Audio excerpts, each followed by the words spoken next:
Welcome to Popcorn Talk, featuring movie discussion, news, and interviews. Popcorn Talk. We talk movies. And now, here's Popcorn Talk's Marvel Movie News. Good morning, Merry Marvelites. Welcome back to another very exciting installment of Marvel Movie News. Always excited to be here, and everyone who joins us in the live chat. And if you watch the archive version, please leave your comments in there. Joined, making a triumphant return, the one, the only, Rachel Goodman, who is here with us. And in a short little while, about 10 minutes, our friend Zia Anderson will return. She needs to make a grand entrance. You know, it's we need to pay attention to her when she comes in. Rachel, you're happy to just come in at the beginning of the show, and I appreciate that. Of course, yeah. I mean, I had to be here, especially to talk about Agents of S.H.I.E.L.D. Yes, and everyone who wants to know, we will carve out time at the end of the show when Zia will actually leave again. She's given us a tight 30 minutes, and we appreciate that. We are going to talk Agents of S.H.I.E.L.D. at the end. You'll be able to catch Rachel and I tonight over on AfterBuzz TV at 10 p.m. Eastern, 7 Pacific for the Agents of S.H.I.E.L.D. after show, where we'll only talk about episode 5, which I enjoyed thoroughly. But Rachel has missed talking about episodes 2 through 4. So we'll kind of maybe we'll spend about 10, 15 minutes and we'll kind of generally talk about all those episodes. So if you're not caught up, we are going to drop some spoilers, but that's at the end of the show. So stay here with us. And where are we coming to you live from today? Well, the palatial offices of the Daily Bugle, of course.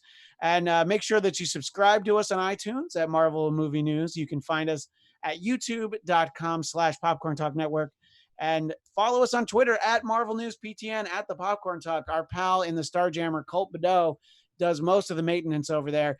And I would say 90% of the stories that I bring to this show that are news are because Colt posted them there. And I'm like, oh, that's really interesting. Like in a little bit, we're going to talk about how we have a date or a soft date for Hellstrom. I only know that because Colt told me.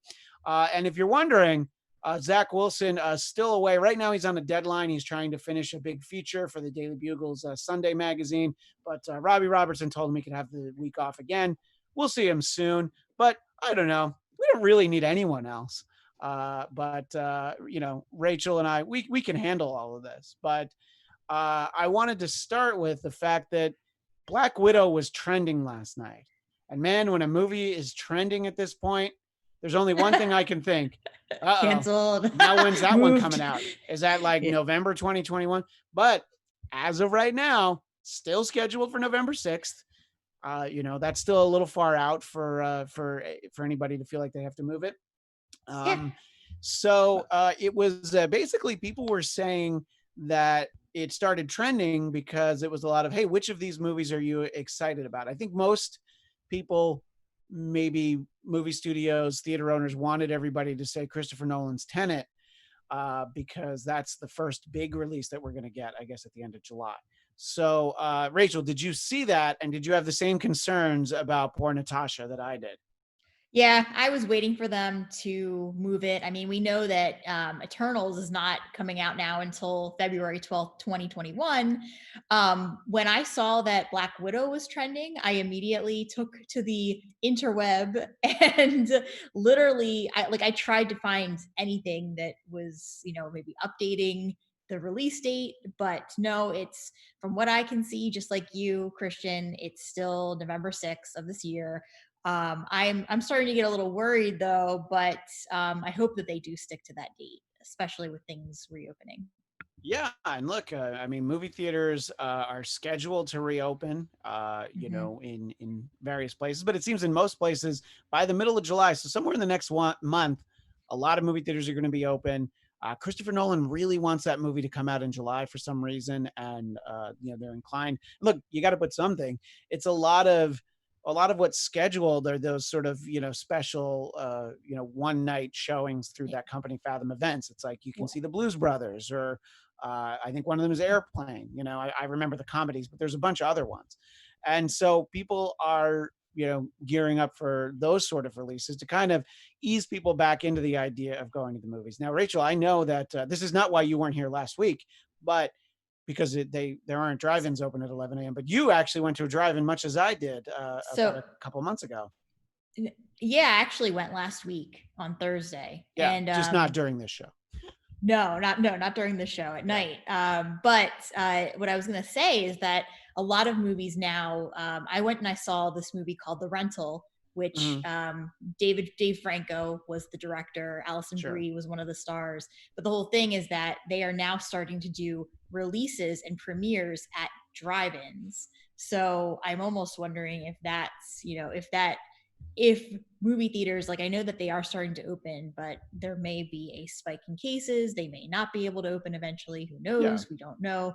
I'm wondering if maybe the wave of the future might be drive-ins. And well, I think there are still people that are maybe a little concerned. And, my wife sent me something that they're planning, in Southern California, they're planning on having a drive-in, I guess, out at the maybe it's at the parking lot, I guess, at the Rose Bowl, which, the Rose Bowl accommodates like 90,000 people or 110,000, I think, now that I say it out loud. So, they might do that sort of a thing where you get your impromptu drive-ins, not the ones that already existed. And we won't spend too much time on this, but our very own Mr. Fantastic back in the Baxter building. I know, Ryan, you went to a drive-in just the other night as well. You went to the same one I did in Corona, right? That is true. I did. Did I challenge him? Did you? I caught him off guard. I did. Yeah. I did do that. What movies did you see? Was it like a new-ish release, or was it like a classic? I went with someone, and we. So you didn't really see the movie. All right. No. Oh, no, that's not what we're getting at. Oh, I'm sorry. I didn't realize we went to a movie that was just convenient time for both of us, and we ended up seeing The Lodge, which is a horror movie. How was that? Very okay. If you want to watch one about a movie about like, am I in limbo? Am I in? Am I dead? Am I alive? It's that type of movie, and clearly there's an exciting thing going on in. That's all right. Hey, we know how exciting it is there at Popcorn Talk /AfterBuzz. That should actually go on the poster for some movies. Very much okay. Very much okay. You can check my review on Letterboxd. Well, yeah. So anyway, look, there are going to be movies coming out, and look, I think movie theaters being open, the actual physical go inside, sit indoors at the theater, that there are going to be plenty of people that want to go there. You have people that, now that you've done it and I've done it, I've even talked to my wife. She's very comfortable with the idea about going back to a drive-in, less comfortable about going to a movie theater. But, by the time the movies comes out, any of these specific movies come out, who knows? And I know we've talked about this before, but this is sort of always an evolving story, because now, since we were on last week, major theater chains like Regal and AMC have actually started to set opening dates. So we'll keep an eye on that, and we'll talk more about it in the future. But I did kind of want to chime in, because also trending, in addition to Black Widow, was New Mutants. And I'm like, oh, well, clearly that's going to get moved again. And again, as of right now, it hasn't been. That was, it was also trending. And I still say, love Black Widow, want to see her. Scarlett Johansson's great. Still more excited for New Mutants because it's different. I want to see what it is. Now, after I've seen it, maybe I'll be less excited. But the fact that it's just different, I love those characters. That's what I'm still most excited about. Go ahead. I mean, I'm very excited for New Mutants because I agree. It does feel very different. It feels more like a horror, which seems to be the trend of, it just seems to be the trend of where Marvel is going, like even Doctor Strange, which I know we're going to talk about later. Yeah. But this trend of moving into like the horror genre with Marvel, I'm excited to see what they do with New Mutants, but I am excited for the backstory of Black Widow and to kind of, I want to see Taskmaster and really get a sense of what's going on there. I've also heard rumors that with Black Widow, we might get a Robert Downey Jr. cameo. So he's still alive, He's still alive, yeah. And I don't know if it's going to be new footage or they're repurposing old footage, but yeah. Yeah, they'll repurpose footage, but it'll be from less than zero. So it'll be a very young Robert Downey Jr. So it'll be very confusing. I don't think we'll quite understand what they're doing. Or maybe he'll be as Chaplin, but either way. Yeah. So I don't know. Let us know in the chat. I know we ask this every once in a while, and there are some people that are all gung-ho, can't wait to go back to the movies. And I respect that feeling. I wish I had that that same level of excitement. But again, I think it changes as the idea of actually seeing some of these new movies comes out. Very intrigued by this Christopher Nolan movie. And yes, I know it's not our universe, but yes, very much want to see Wonder Woman 1984. It's just really that New Mutants is before all that stuff, allegedly, Yeah. So, and then, something that's not, it's Marvel's parent company now. It has been announced that Disneyland here in Southern California was supposed to open on July 17th. And that is currently on hold, but I think in large part due to sort of a later release of what the regulations are. I actually thought Universal Studios Hollywood was actually reopened already. So I didn't even realize that all theme parks were on hold at the moment still. So. Yeah. And not to get too off topic here, but I know, that Disney World is already open. They are taking reservations for people to go to the parks, plural. Yeah. So, just, with the way that things are kind of hanging in limbo in California right now, I'll be very interested to see what happens with the movies. Yeah. I think it's a lot easier to contain, to clean and keep people comfortable sitting down in a movie theater than it's like a big wide open theme park, but that's outdoors. So we'll see. Yeah. So Ryan will bring Zia in whenever she's ready to join us. I think she's being punctual for the first time in her life. And here's the funny thing with Zia Anderson will be joining us in a moment. And there she is, live from Hogwarts. Hi, Zia. Hey guys. I feel like I haven't talked to you in forever, mostly because I haven't talked to you in forever. We haven't talked besides text messaging, which is it's been forever. Which I think our text messages would get us both canceled if people actually saw what we say to each other. It's very unkind. Let's not show that to anyone. I'm going to delete you as a contact in my phone. We were just in the middle of kind of talking about this idea of, movie theaters are going to open and people were talking about what they're most excited for. There was that's a reason that Black Widow was trending yesterday. I still put New Mutants ahead of Black Widow. And the only reason I bring it right back up is because not too long ago you felt that way, but have you soured on the New Mutants or are you still excited? Let's take out of it the sitting in a movie theater and watching it. Let's just talk about the movie itself first. No, I'm still excited. I still want to watch it. Why am I so far? You want to see the demon bear and you want to see Lockheed the dragon and yes, I just want to see what it is. And I want to see the soul. So I want to see what the movie is. There's been so much freaking hype. I've been doing my own Twitch channel for too long. I have to watch my mouth when I'm here. I know. I almost had to virtually hand you the swear jar. I saw what word you almost said. It was frickin'. And by the way, when we were in the live chat, before we started, I said, good news, everyone. Zia is returning today. And your friend Rock said, good news, Christian? Are you feeling okay? And I'm like, well, good news for everybody except me. So everyone watching, it's good news. But we do appreciate you giving us some of your time. That was kind of really all we had covered thus far because I'm very long-winded. That's what happens. But you know this. Everybody. I don't miss that. No, nor should you. But if say the New Mutants comes out August 28th, do you think maybe you'd drive to a drive-in? You think you might go to the movies? I might go to the movies. Yeah. All right. Yeah, I'm getting to a point where I feel like it's time. It's time to go see a movie. I'm ready. Yeah, well, that's kind of what I was saying to Rachel when you jumped in is Disneyland's opening a little later than expected, but to basically spray down the movie theater and keep it clean, I feel like it's a more controlled environment. Yeah. And they're probably by the end of August, if movie theaters do open in the middle of July, at least here in Southern California, that's all I know, is, they'll probably be at like 50% capacity. And that's so much better than what we used to get. Can we just do 50% capacity in movie theaters forever? Just put it on twice as many screens. It's fine. There's only going to be like 4 movies out. Mm-hmm. So, put that's Tenet on 4 screens, New Mutants on 2, it's fine. Let us know in the chat what you think. And especially if you're in the chat and you're somewhere that I know they're not major chains, but there are small independent movie theaters that are open. Has anybody been to a movie? Let us know what you're thinking about all of that. We were talking also sort of about New Mutants representing this horror direction. And of course, Doctor Strange and the Multiverse of Madness will represent that too.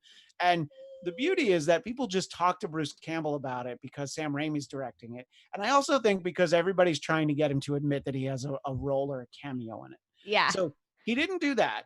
But I have a rather lengthy quote, but it's from Bruce Campbell, so it's certainly worth reading. He says, for Doctor Strange, everyone is at the mercy of what Marvel is going to do and this backlog of movies that they're going to do now. So I think it won't be until 2021 in terms of when they start filming. Marvel has to figure this all out.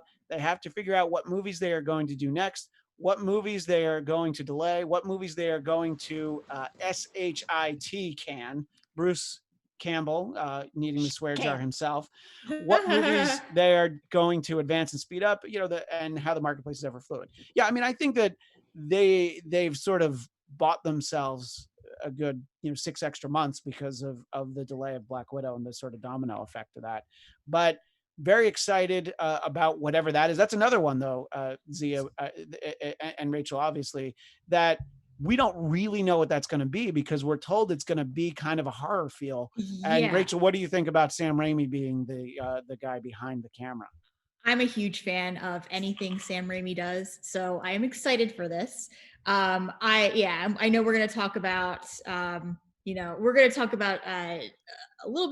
couple of other things with him later, but so I don't want to get too far ahead of us. But in terms of Doctor Strange, what's interesting to me is that, even going back to 2016 when the first Doctor Strange came out, it was the director Scott Derrickson pitched Doctor Strange, the first one, as a horror film, but it was Disney. It was decided no, we're not going to go in that direction. And so now the fact that we are going to get it the way that it was kind of intended to be, from the first movie, I'm very excited to see what they do with this, and I feel like we're really going to. There's more that they can do with this when they are actually going in the genre that they were planning all along. Zia, if they said, "Hey, you're not going to be able to see any more Marvel movies, but we're going to still make Doctor Strange in the Multiverse of Madness," how do you feel about that? Well, I would be sad because there are other things I want to see. Blade, first of all, give me Blade. That's true. But that being said, that is one of the ones that I'm much more excited about. Like, I'm probably one of the most excited about that movie. Again, as Rachel said, and we've been sort of talking about, it's just different. Like, and I know that I'm excited to see Eternals for that reason as well. Like, I don't know that much about the Eternals. I haven't read a ton of Eternal storylines. I actually haven't read any Eternal storylines. So I'm just mostly excited that it's going to be just a different tone and a different thing, and it's going to have a different feel. And I think Marvel needs to do that coming up in this next phase, which is what they're doing. That's what they're planning on. And so I think that's what I'm looking forward to more than anything. But yeah, Doctor Strange, it's just, I want to see him lean into the horror more. And I hope they let Sam Raimi take that and run with it a little bit, even though I do think that that's why Scott Derrickson exited the project. Yeah, I think you're right. And I think what I'm really excited for too is the rumors about the multiple Ghost Riders appearing in Doctor Strange 2. I'm so excited for this. As long as one of them's Nicolas Cage, then Johnny Blaze will return. Has to. I hope they go with Cosmic Ghost Rider, because I would love to see this, alternate reality with Frank Castle as one of the Ghost Riders. I really hope so. And that's the beautiful thing about Doctor Strange, is that, and the multiverse in general, and whenever you have this kind of situation, and like, I know we're going to talk about Agents of S.H.I.E.L.D. later, and I really want to say something now, but I won't. But in terms of Doctor Strange, the beautiful thing is that you can play with alternate realities without messing too much with the canon. So I really want to see them do Cosmic Ghost Rider with Frank Castle as Ghost Rider. We obviously have the perfect actor, and of course I'm talking about Dolph Lundgren, who played the Punisher in 1987. That's obviously who we're talking about. I mean, obviously. Why were we talking about anyone else? No, there's no one else. Keeping it on the topic of horror, we've got sort of a light release in that we should expect Hellstrom on Hulu in October, and we got a logo for that. If Ryan can put that up when he has a moment, it's just, you're like, okay, yeah, that looks cool. It's kind of all we have. We still don't know that much about it. We know that they finished it before the shutdown, and they were just doing post-production on it. Again, this is one of those properties that's not as particularly well known. It was supposed to be a 1-2 punch along with a Ghost Rider show. Interestingly, they kept this one. Rachel, how familiar are you with Hellstrom, and what does that do for your know or don't know? How excited are you for it? Very excited. I'm pretty familiar with Hellstrom as a character.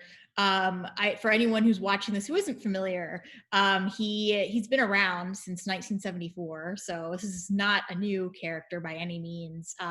What I find very fascinating is that he was part of the production of the show. Is one of the Marvel TV shows from the Jeff Loeb time period, and so it's, from what I've read about the production, one of the reasons why this has kind of carried over, even though we've had a lot of Marvel TV cancellations since Fahey took over, is the fact that it was already in production, and it was kind of, it was already like too late for them to be able to cancel it, even if anyone wanted to. So I'm very excited to see what they do with this. And I want to see, I just want to see what they do with him as a character. There's so much potential. This is another universe, but I love when they have characters like this, like Lucifer from DC, Sure. one of my favorites. Absolutely. So I want to see what they do with Hellstrom. Zia, we all know that you're like 80% demon, so you're probably super excited to see some of your friends and family on the show. Yeah, absolutely. This character I wasn't super familiar with until I heard about the show, and then I spent a bunch of time looking into it. And I like the character. I love the concept. I love the idea. I think that there's a really cool story there. The only part that is trepidatious a word? Does that work? Trepidatious. You had most of the letters correct. You were just off by one. Yeah. By one. That's the one thing that I would be a little bit nervous about is how they do it. I don't want another Cloak and Dagger on our hands. Come on. I'm hoping that because it's on Hulu, I'm curious to see the tone and the direction they take with it, and the actors, because that's really important. The writing, the script, those are the things that I'm gonna be waiting, because the story and all of that I'm interested in. It's when you start to get into sort of the execution and how it's going to turn out, that's when I'm like, and I'm nervously waiting to see how that turns out. Well, I guarantee the soundtrack will be better than Cloak and Dagger. I can't imagine, because that was for Freeform. So yeah, look, lots of excitement. And always, please let us know in the chat. Is there anybody that is super excited? And also, if you're like, no, I'm not going to watch Hellstrom because it has a naughty word in the title, will you tell us that too? We want to hear. We want to hear all the different opinions. What naughty word? And then HE double hockey sticks. AKA where Zia was born. But there's only one L, so technically speaking, that's great. That's true. But true. Yeah, you can. If they had moved it over to Disney Plus, it probably would have been called Hextrom, though, just to make sure that nobody got upset. And I think, look, it being for Hulu, I think is why you can feel confident that it should be. If it was moving over to Disney Plus, I'm like, okay, great. Now they want 8-year-olds to be able to watch it. So right. That wouldn't be good. Arkamo did say in the chat, facts, Zia, thank you. I'm just reading this because he agreed with me. But I agree with this next part of what he said. Hopefully they lean more toward Legion and Doom Patrol type of tone rather than Cloak and Dagger, which I just think fits better for that. Charles Lee says I like Cloak and Dagger, which is cool, but which is totally fine. I just don't think that it should fit in with this. No, yeah, and Legion is very near and dear to our hearts. I don't know if you watched Legion, Rachel, but Zia and I actually met on the Legion after show, and I basically have forced her to do shows with me ever since. because I've got a little Shadow King that lives in the back of my head, and he's very persuasive. Yep, and somehow here I am 2 years later, like, how the hell did this happen? And sorry, Rachel, I spoke over you when you were saying if you had watched Legion or not. I have, yeah. It was great. It was such a unique thing, and I was just so excited that it was from that source material that we got such a great show. We referenced briefly Disney Plus. Obviously, people who watched The Mandalorian and watched our Mandalorian after show over on AfterBuzz TV, they know that Deborah Chow was a great director over there. There's talks for her to do an MCU film. She also did, in addition to Mandalorian, she did episodes of Jessica Jones, and everybody knows my favorite, Iron Fist. So I think it would be. I think look, she's great, and I know that there's talks for her to do something in the Star Wars universe. I think that she can put something on her plate for after that for the MCU. There's no reason that she can't after Star Wars do it. What were you going to say about that, Rachel? You seem excited about Deborah Chow. Because her next big project is the Obi-Wan Kenobi series. So I'm very excited. I think she is amazing. I am so hyped at the idea that she might be directing Captain Marvel 2. The idea of it, I think would just be, she's brilliant. So I think that would be wonderful. I also love the fact that we're getting another female director. And I think that's very important, especially right now. So I really hope that this happens for a Marvel movie. Would you, Zia, we know that Captain Marvel 2 is not high up on your list of expectations, but if you heard like, oh, that's the movie they got Deborah Chow to do you feel like, all right, maybe, would you be convinced that there's a better chance that you might enjoy it if she was involved? Yeah, no, that actually would be a bit of a game changer. I would at least be more, not open to watching it because I'm definitely going to go watch it, obviously, but maybe more excited to watch it, because I don't know if the first movie, the problem that I had with it was, a lot of it might've been the writing, a lot of it might've been the directing. So maybe if, it's not necessarily the character that I didn't like. I don't really like the way Brie Larson portrayed her, but again, maybe that's not her fault either. So maybe if we get a new direction on it and dig into the character a little bit more and make me give a crap about her, I mean, say that, then maybe it'll be something that'll be cool. Maybe I'll like it more. So yeah, it would definitely make me more excited. I love everything Deborah Chow has done. She's so fantastic. So I feel like if she got her hands on Captain Marvel, I'd be down. Rachel, do you think that would be a good project for her, Captain Marvel 2? Yeah, absolutely. I completely understand what Zia's saying. I think I liked Captain Marvel a little more than you did, though, Zia. But it also could be the fact that Clark Gregg was in it. And I'm a huge fan, and so that automatically made the movie better for me. But great point. I do think that there were elements of Captain Marvel that really reinforce this idea that one, the fact that there's a female protagonist who doesn't have a romance. I thought that was great, because I think that it becomes this cliche thing that every single character, one, has to have a romance, but then two, if you get a female character, automatically they're going to be with someone. So I loved the fact that she was not with anyone. It was very refreshing. Yeah, and I think that getting to know her better, it'll help when people sit down for Captain Marvel 2 that will have seen her in 2 movies, and they don't have to do quite so much backstory. I mean, part of that movie was setting up the fact that it was in the 90s, and theoretically this is going to be a more modern story. Well, let's inch a little closer to our main topic, and let's talk about J Jonah Jameson. During an interview, and let me give credit to SiriusXM's The Jess Cagle Show. I don't know that show, but they're able to get J.K. Simmons on. So very nice. Yeah. And he said, well, yeah, I'll be back as J. Jonah Jameson. That's the short answer. There is a future for J. Jonah Jameson. He showed up very briefly for those who saw him in the credits of Far From Home. There's one more J. Jonah Jameson appearance in the can. And from what I'm hearing, there's plan for another. So hopefully J. Jonah Jameson will continue now and forever. I agree with that. We unfortunately are not going to get Stan Lee cameos anymore. How about J. Jonah Jameson cameos and everything? And I don't mean just Marvel movies. No, I mean every movie that ever comes out. He'll be in a Star Wars movie as J. Jonah Jameson. He'll be in a World War I movie as J. Jonah Jameson's maybe his grandfather. It's fine. We need him in everything. But what movies do we think it's most likely that he has filmed a cameo for already? I'll ask you first, Rachel. I'll keep my big mouth shut until after I let the ladies speak. Doctor Strange too. I mean, that would make sense because of the multiverse aspect. Sure. You can get away with it. Also, Into the Spider-Verse, I feel like they did so much with the different universe,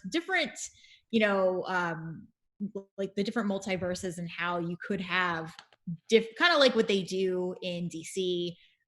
With having, doppelgangers and people from different Earths. I feel like that would be a great way to bring J. Jonah Jameson back in. But honestly, Just the fact that he was in Spider-Man Far From Home, and we know, for anyone not familiar, that J.K. Simmons first portrayed J. Jonah Jameson in the Sam Raimi trilogy of Spider-Man, which is how I know him. And so I, like, honestly, if they find a reason to bring him in, any reason at all, just do it. I will not be mad. Like, you know, like Christian said, just have J. Jonah Jameson, have J.K. Simmons as J. Jonah Jameson. Well, yeah, that's the key. Cameo Has to be. in everything. And that's kind of the beauty, because they didn't have J. Jonah Jameson in the Andrew Garfield movies, either of them, but he did get an email from Jameson, and it came back instantly when he wrote, "Hey, maybe Spider-Man's not that bad." And you see it's a reply from J. Jonah Jameson. He's like, "Wrong," and that's all it said. And you could see J.K. Simmons' face. So it was like, yeah, they kept that alive. Zia, what movie do you think he's already filmed his appearance in? I mean, Into the Spider-Verse was one that I was thinking of too, Rachel. I just feel like that would be awesome, and it would make so much sense. Yeah. I'm going to suspect it's live action, though, that he's filmed. But yeah, I mean, he certainly could be Jameson in Into the Spider-Verse. I was trying to think. I mean, I'm trying to think of something outside of. While you think about it, let me just say, from a practical production standpoint, I think it's Morbius, because we know that that's done, and that is a Spider-Man universe. And I forgot about that. There's a vampire running around New York, so I think, and that's why I think it's a great character to use in so many movies. He's in the media. He's going to be commenting on anything, you know. So there isn't anything that goes on that you can't use Jameson in. Now, maybe they did shoot something for a different movie. Maybe it is Black Widow. Who knows? But I feel like most likely, and when they're talking about maybe I'll be in another one, it's probably Venom 2. That's sort of the easiest that's what I was thing just gonna say. I was gonna say maybe Venom 2. Yeah, because that would also make sense, because it's within that universe. You're right, and he could just pop up anywhere. He's in the media. It doesn't matter where you put him; it would fit. Well, and I was going to say, I'm sorry I stole your thunder when you were going to say Venom 2, but it actually felt good because we haven't done a show together in so long. It felt good to step on what you were going to say. But we're talking about J. Jonah Jameson, and he's this great, iconic supporting character for Spider-Man.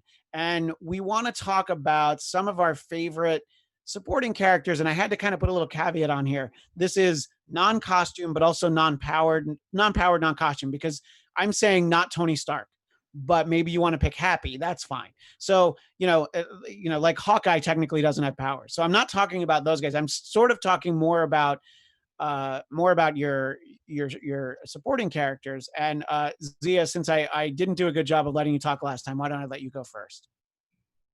Rachel, what do you think? I was waiting for go that. ahead, Zia. I was waiting for that. I know you were. I didn't even have anything coming out for real. Foggy Nelson. Of course. Has to be number one. Love Foggy. Foggy Bear. Foggy Bear. He's such a good character. You just can't help but absolutely love him. I am going to say this, and I know that you're going to disagree with me, because, and I mean, I can't say J. Jonah Jameson, but besides him, because he's obviously up there, is Gwen Stacy, because I know that you're a Mary Jane guy, which is another reason why I hate you. So Gwen Stacy. Very clearly, I don't like blondes, at all. Obviously. Yeah, redheads are the way to go, obviously. 100%. God damn it. If I'd only met you when my hair was red, maybe you would have liked me. But I like that she's a very smart character, and I like that. I mean, I like that her romance with Peter Parker too. I really like that. And I like Karen Page a lot too. Yeah, and of course, Karen Page from the comics, a very different character. Yeah, but, I like that Karen Page. Karen Page. We got to see a little bit of that in a flashback on Daredevil when she was like party Karen Page, like off at college. But yeah, the heroin addict Karen Page who sells out Matt Murdock's secret identity to the Kingpin. Yikes! But I do love Karen as a character. But I thought she was so great in the TV series. And Deborah Ann Wall, like, her name's always out there. I don't know why she's not on another show yet, but she should be. So Rachel, I feel like I have an idea where you might head, but who are your favorite non-costume, non-powered supporting characters?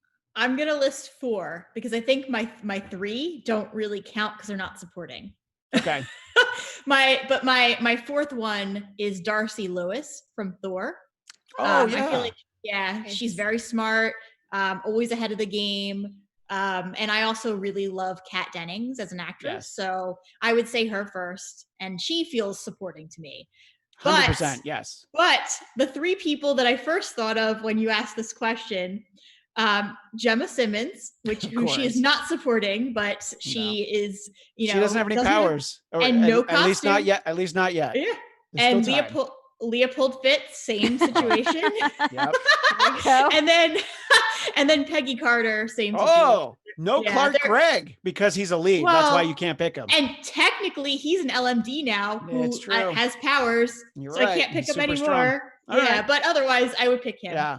Well, obviously, I think in addition to all these names that go around, I like so there's two Jarvises. There's the Jarvis from the Peggy Carter TV show, but there's also the comic book Jarvis who was the Avengers butler. I love that Jarvis. I love that they had a butler, and he's able to hold his own a couple of times, like when Avengers Mansion was overtaken by supervillains, so he's sort of, think of like Alfred Pennyworth. He's sort of like that level of character, but just nowhere near as well known. So I like him. And, I am going to go with Aunt May, because if you think about how important Aunt May is in Petey's life, I don't even know why I called him Petey, but I think that's very important. But, Spider-Man alone has such a great cast of supporting characters. You really, you could take Flash Thompson, there's so many that we could get to, but in any case, I wanted to Yinsen. What's that? Sorry, Ryan in the booth. Yinsen. There is no Marvel Universe without Yinsen from Iron Man 1. He helps him build the suit in the cave. There is no MCU without Yinsen. That's a very, very, very good point, Justice Ryan. for Yinsen. That's such a good point. Yeah. And, I think that obviously, I mentioned Happy in passing, but how great is he? And I mentioned Jon Favreau because when you're talking about Foggy Nelson, that Foggy Nelson is also great. The Jon Favreau Foggy Nelson from the Ben Affleck Daredevil movie. How about the fact that without Howard Stark, there'd really be not much of anything either. There's no MCU. So. Exactly. And I like both Howard Starks. I like John Slattery. I like Dominic. Yeah. Yeah. They're both great. I like Preacher Howard Stark, and I like Roger from Mad Men Howard Stark. Yeah. So in a moment, we'll be joined by a guest, and we're going to talk about WandaVision. There's a report. Before we get to our guest, there's a report that Evan Peters would play a role in WandaVision. And man, if he plays Quicksilver, whereas like her brother Quicksilver, Aaron Johnson, died in Ultron, what a cool multiverse sort of a thing. Zia, your eyes bugged out to Quicksilver size. What do you think about that idea? I'm just so exciting. He is the one, as I keep saying, he is the one true Quicksilver. He was the best. He was the best thing about all of those movies that were very mediocre. But Quicksilver was, he wasn't even the more recent X-Men movies. You feel like, I'd say that you're right, except for Days of Future Past. Come on, that one was. No, you're right. Good. That one that was really good. Especially the Rogue cut. But no, I think he's the thing that's most likely to survive the Disney merger. What do you think about Evan Peters in WandaVision, Rachel? I mean, I'm really excited. I'm excited for WandaVision in general. So this phase of the Marvel Universe, I think is going to be super exciting. I'm a huge fan of Wanda as a character, so I really don't care what they do with it. I just want it to come out. Yes. But those are my thoughts. Just, hashtag please come out. Like that's please come out. Yeah. Yes, 100% with you. That's the show I'm most excited to watch, Rachel. I cannot wait. The show's going to come out, but interestingly enough, there's a little bit of a legal issue that has come up in their attempts to merchandise it. So this would be when we bring in our guest briefly. And it is someone who I like to refer to now and forever as the Marvel Movie News Chief Legal Correspondent, Jason Blair, who is an intellectual property attorney at Fleckman and McGlynn in Austin, Texas. And prior to that, he was a trademark attorney at the U.S. Patent and Trademark Office. Very exciting line of work. But Jason has a number of times been on my personal podcast, the Blackcast, and whenever there's anything to do with intellectual property, I've never seen you get more excited than when IP comes up. So welcome to the show, first of all, Jason. And this is Rachel, and as a fan of the Blackcast, I know you know Zia. Yeah, good to meet you guys. And thanks for giving me an opportunity to put a jacket and tie on ever since COVID started. So what we want to talk about is Marvel. Disney wants to trademark this term WandaVision to do some merchandising with it. And there's a problem there because there's that trademark has been challenged by a company, a Chinese company called the Wanda Group. Now, there's a very specific reason, and maybe people have heard of the Wanda Group. The Wanda Group owns AMC movie theaters. So they have a very vested interest. And if you own a movie theater chain, the idea of WandaVision, that could very well be something that, maybe you have sitting around. So, Jason, I presented you with this case, and tell me what you think about it. And if I don't think there's any way that the WandaVision show doesn't come out, isn't named WandaVision, but does this mean that we don't get our WandaVision t-shirts that we're all looking for? Most likely that's the case. It's interesting that the story made a big issue about AMC movie theaters, because looking at the procedure of the case, of course, I opened up all the applications, and what's interesting is Wanda, the parent company, their main business is eyewear. That's where they got started. They have a trademark registration for Wanda for glasses, sunglasses, basically lenses.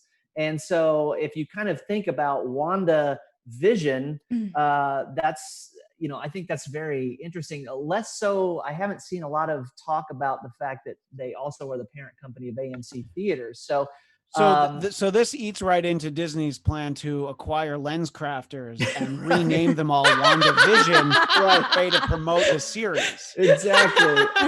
That was what Bob Iger wanted to do on his way out, and it got hung up with this legal challenge. Okay. Right. So the way it tends to work with especially somebody like Disney is, when you apply for a trademark, it's not just the mark itself, it's also the field of use that you're using it in. And so one good example was that you can have an identical mark as someone else if you're in an unrelated business. I mean, if your Apple computers, somebody else has got Apple and they're like a landfill company, very rarely are people going to consider that to be confusing. So what you do is you apply to apply your trademark to a particular class of goods and services. There's 45 classes of goods and services under the trademark law. So the main one that Disney usually always applies for, and any media company applies for, is class 41, which is entertainment services. And then they'll basically provide a laundry list of the type of entertainment services that they want that trademark to attach to.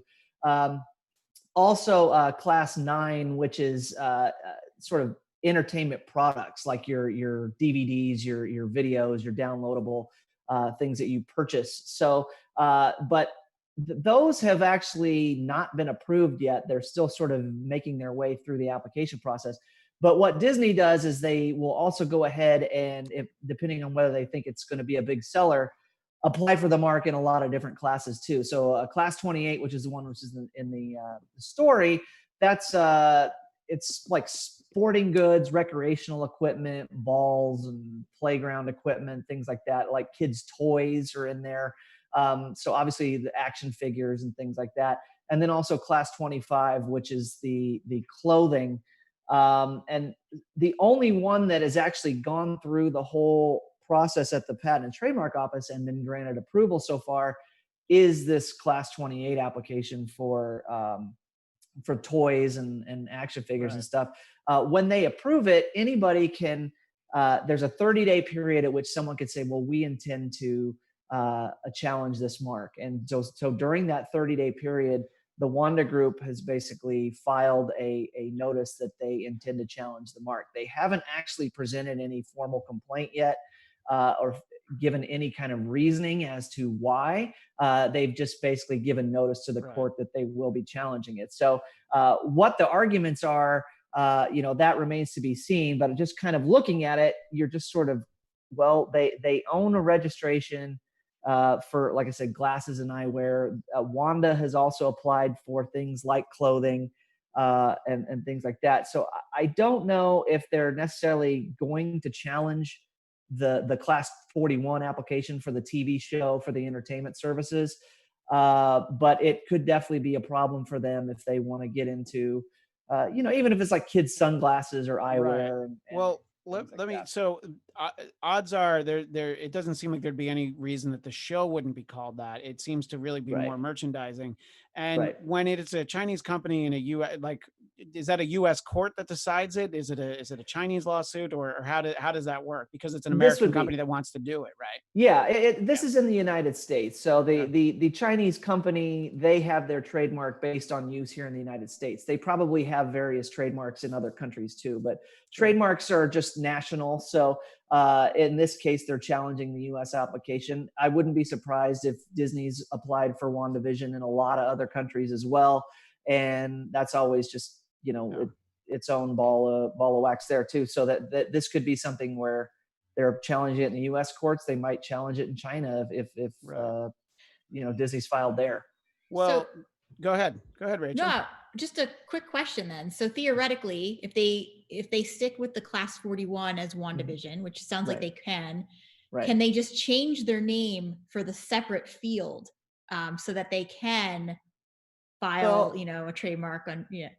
Well, I mean, they could always have a different mark in a different class, but obviously that's what they're wanting to tie it into the show. So I mean, if you change the spelling or change the name of it to be something, and it's not probably just changing the S to a Z, and it still kind of sounds the same. You'd need it to be different enough from Wanda. But realistically, what this usually happens is they make this challenge, and then rarely does it actually get to court. Most of the time, this is when the lawyers I guarantee you the Disney lawyers are frantically talking to the Wanda eyewear lawyers and saying, what do you want for this? And they'll come out with some sort of agreement that's either, we'll give you X amount of dollars to use it, or maybe they could get into a cross licensing thing where, like you're saying, they've got, all of a sudden you go into the Wanda glasses store and they've got WandaVision licensed merchandise that they really didn't pay for. Do you want Paul Bettany to do an in-store appearance in the Vision costume? Exactly. Yes. Well, Paul Bettany at all Lens Crafters. He's going to have to do a tour. Well, Jason, we appreciate the insight, and I hope that this case drags on because it'll give us an excuse to have you back on a number of times as our chief legal correspondent. And again, Jason is an intellectual property attorney at Fleckman & McGlynn in Austin, Texas. Before I let you go, we were talking about J Jonah Jameson, and I know that your kids are a big fan of Marvel's, what is it? It's Marvel Spider-Man on Disney Marvel XD, Spider-Man, right? And who is the character that they've gotten in trouble for imitating the volume and some of the content of things that he says? They love J Jonah Jameson. Anytime they see, it was funny is that anytime they see J.K. Simmons on a farmer's ad, they know it's him, and they just start yelling J Jonah Jameson as loud as they can. But, that's amazing. They're 5 years old, and they yell all the time. So I don't know if they're trying to mimic him or if that's just their natural voice. But and by the way, when he says they're 5 years old, he has 3. He has triplets. So you were very happy to be able to step away.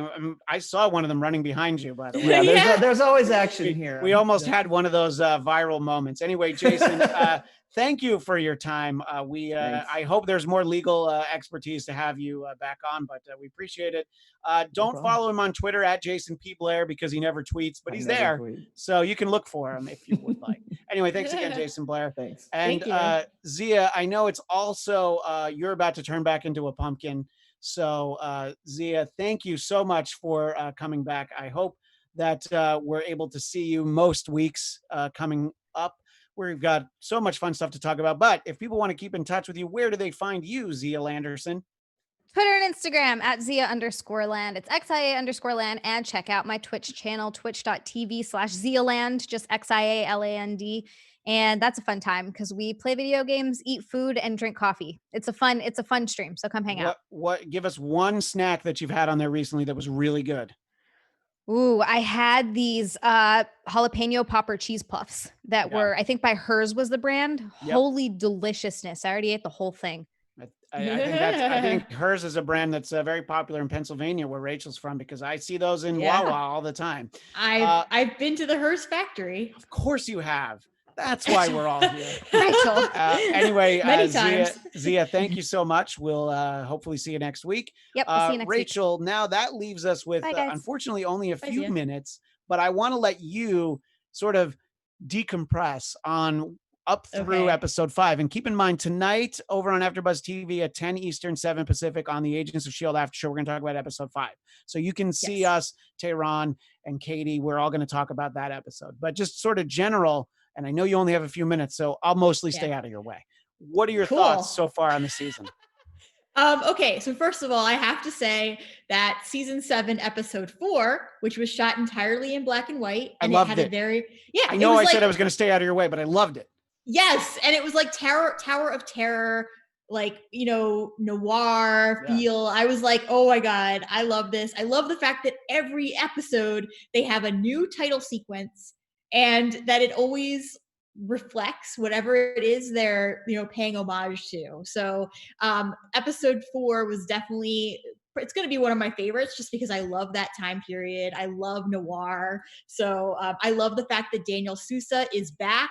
I was screaming because I was predicting. So here's my thoughts, is that we know that for anyone who didn't watch Agent Carter, which you should definitely watch it because it was amazing. There were only 2 seasons. They're both on Disney Plus, by the way. So and they're both on Disney Plus. You don't have to look around for them. You just find them right there. I agree wholeheartedly. Yes. I love Agent Carter. The series and the character. Yes. And like Jarvis, you were mentioning him earlier, is amazing. The whole cast is amazing, but I loved seeing Jarvis. So in any case, we know at the end of season 2 of Agent Carter that Peggy and Daniel actually get together. This is like late 40s though, so we don't know. This is 1955 in Agents of S.H.I.E.L.D., so we don't know what's happened since. So my theory is that this is Daniel Sousa. I was assuming he was going to go into the future, which is what we saw happen. My theory, if you remember, Christian, the actor who plays Daniel Sousa was also in the Avengers. He had one line. He played a cop. I have a theory that it actually is Daniel Sousa that we see in 2011 Avengers. Wow. And that what they did was they brought Daniel Sousa's character into the future. He ends up staying in the future. I guess at some point he decides he wants to be a cop, and he happens to see New York in 2011 with the Avengers. Well, that is my theory. I hope it happens. I love that theory. He even mentioned last night that he doesn't know that he wants to keep jumping forward in time. So maybe he stays in the 70s, you know? Maybe. And that title sequence, I loved the ending with Jeff Ward.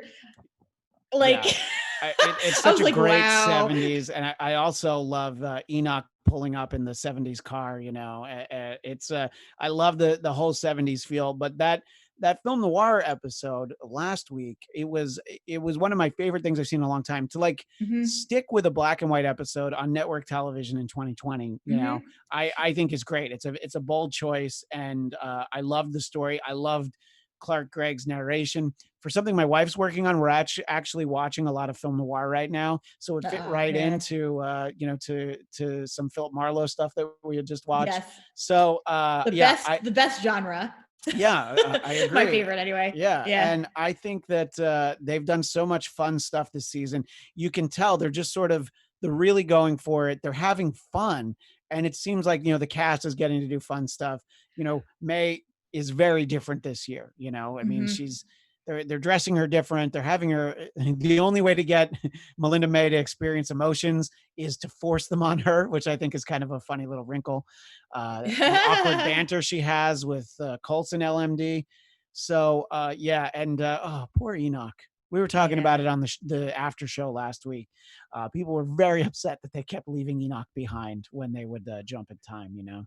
And he kept saying, like, here's my other thing, is that he kept saying that he was alone. He didn't have any friends. I feel like not necessarily Enoch, even though we were just talking about him, the references to Back to the Future have been especially thick in these last 2 episodes, especially when we look at Wilford. And that was one of the things I noted here, is that literally Malik says something along the lines of, I had a notion you would turn up. just like they said you would. Yeah. I was like, oh, this is Biff from Back to the Future too. Yeah, From the future Biff. The old version of me told me I might see you. Yeah, exactly. Yes. Yeah, exactly. The old man said. Yeah. And how upsetting is it to you that we have now watched 5 episodes and not No even Fitz. a whiff of Fitz? I'm very upset.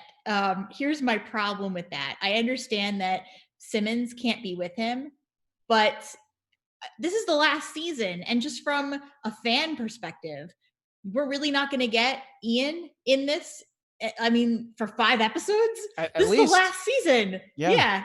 And also, they could have given him, I mean, like it was in season 6. I mean, they gave him an Enoch storyline. They gave him his own story, so he could be doing something else. And I think that by the way, Cami Egan says, I need to catch up on Agents of S.H.I.E.L.D. These episodes sound terrific. It really has been. I have definitely been critical on of the show in its run, but I'm really enjoying the last few seasons, really. But this one in particular, it's just so fun every week. It is so different, and they're doing a lot of different things. Anytime you're going to put Patrick Warburton on my TV, I'm there, so that's fine too. Yeah. And also, I mean, I think that the fact that they have an ending and that they knew that this was ending, there's a finality to it. And I just want to see what they do with Simmons in terms of what's happening to her. That's all I'm going to say. I know we're running out of time. We are running out of time, which is unfortunate because, but look, when you start talking patent law, it's actually a lot more exciting than you think it is. So very exciting, especially entertainment business. Yeah, exactly. So, but in any case, we will talk more S.H.I.E.L.D., the weeks ahead on this show, but also, as I said, Thursdays at 10 Eastern, 7 Pacific over on AfterBuzz. But also, let's thank Jason Blair for joining us, our legal expert, and Zia Anderson. As she mentioned, you can follow her on Twitch at Zialand. Rachel, where can people find you?